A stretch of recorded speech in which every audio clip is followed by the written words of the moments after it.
Il-Kunsill Ewropew urġenti li tratta temi jaħarqu fir-realtà ġeopolitika ta' bħalissa, mod speċjali l-ġejjieni ta' Greenland, ħaftit aktar minn 4 sigħat. Ma' TVM News il-Prim Ministru Robert Abela innota li s-summit fil-waqt li kien informali kien kruċjali immens. Stqar li ħareġ b'kuraġġ minnu aktar milli daħal għalih għaliex ra li hemm sens ta' pragmatiżmu. Fil-ġimgħat jew ix-xhur li ġejjin jaf jerġa' jkollna eskalazzjoni jekk huwiex fuq Greenland jew jekk huwiex fuq temi oħrajn. U hemmhekk fejn irbattu mbagħad l-interventi għaj anke f'dan il-kuntest li huwa kruċjali illi nfittxu l-punti ta' konverġenza. Mhux li ntellaw it-temperatura l fuq imma li niżlu għal isfel.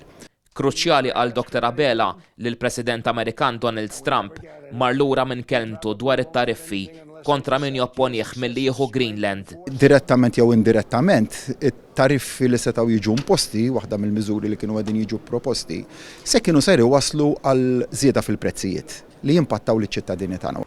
Dr. Abela indika li fil-ġimgħat li ġejjin sa jkun hemm taħdidiet bejn id-Danimarka u l-Istati Uniti u li jifhem li n-NATO sa tkun involuta f'jom ukoll biex jinstabu soluzzjonijiet.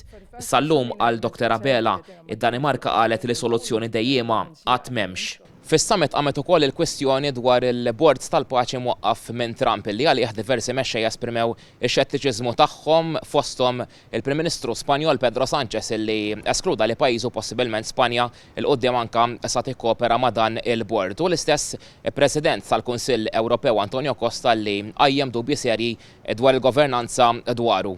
Hemm punti tekniċi li mhux kulħadd qed jaqbel dwarhom, però ngħid ukoll li jekk jirnexxielna insibu konverġenza fuq il-kostituzzjoni ta' dan il-bord, jista' jkun bridge li iqarreb u mhux iwessa d-diverġenzi. Intant fil-konklużjonijiet tiegħu dwar is-summit il-President tal-Kunsill Ewropew Antonio Costa wera l-fema li huma Danimarka u Greenland biss li għandhom jiddeċiedu dwar kwistjonijiet dwarhom stess.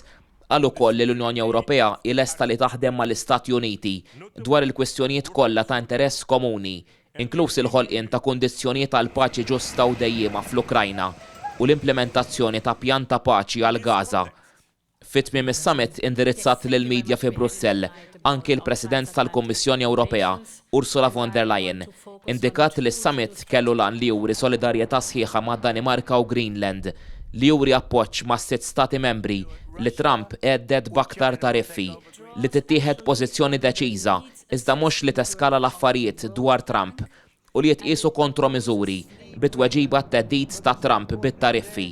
Von der Leyen qalet li t-taħdidiet trattaw ukoll aktar sigurtà fl-Artiku u s-sapport lill-Ukrajna, fosthom b'aktar minn 400 generator li qalet sa jintbatula din il-ġimgħa stess. Intant il-President tal-Parlament Ewropew Roberta Metsola fissret il-pass lura min-naħa ta' Trump dwar it-tariffi bħala sinjal tajjeb lejn ftehim dwar il-kummerċ bejn il-Blokk Ewropew u l-Istati Uniti.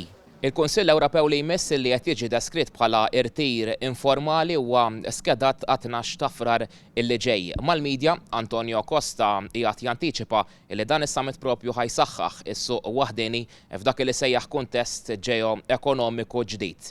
Andrea Rossitto għal TVM News minn Brussell.